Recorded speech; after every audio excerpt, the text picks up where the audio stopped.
નમસ્કાર દર્શક મિત્રો, ઇન્ડિગો એરલાઇન્સ કંપનીની સેવાઓ એક અઠવાડિયાથી બંધ પડેલી છે.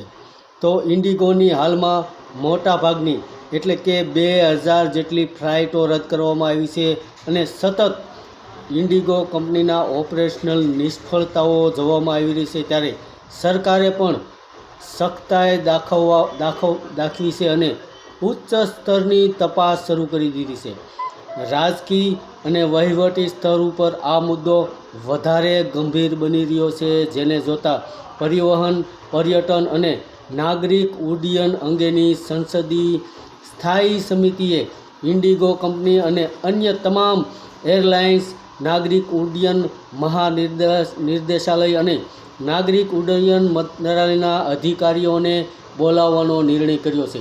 તો ઇન્ડિગો કંપનીની એક અઠવાડિયાથી સેવા બંધ છે, જેને કારણે હજારો મુસાફરો રઝળી રહ્યા છે, હેરાન પરેશાન થઈ રહ્યા છે. ત્યારે બેઠકોનો દોર શરૂ કરવામાં આવ્યો છે, કારણ કે જવાબદારોને ઓળખવા બાદ કડક પગલાંની તૈયારીઓ પણ કરવામાં આવી રહી છે. તો ઇન્ડિગોને નોટિસ આપવામાં આવી છે. સંસદીય સમિતિએ તપાસ શરૂ કરી છે, જેને કારણે હાલમાં ઇન્ડિગો કંપનીના 610 કરોડનું રિફંડ 3000 બેગ પહોંચાડી હોય તેવા પણ સમાચાર મળી રહ્યા છે. અને નાગરિક ઉડ્ડયન મંત્રાલયે જણાવ્યું છે કે મુસાફરોને કુલ ₹610 કરોડથી વધુના રિફંડની પ્રક્રિયા કરવામાં આવી રહી છે.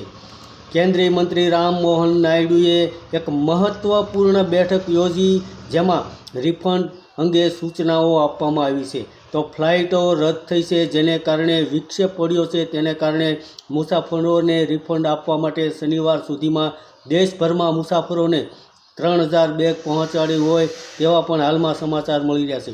તો ઇન્ડિગો કંપનીને હિસાબે ફ્લાઇટો રદ થઈ છે, તેને હિસાબે આપણે જે મુસાફરો હેરાન પરેશાન થઈ રહ્યા છે તેની જવાબદારી કોણ લેશે, તેવું પણ વિપક્ષ દ્વારા વારંવાર કહેવામાં આવી રહ્યું છે.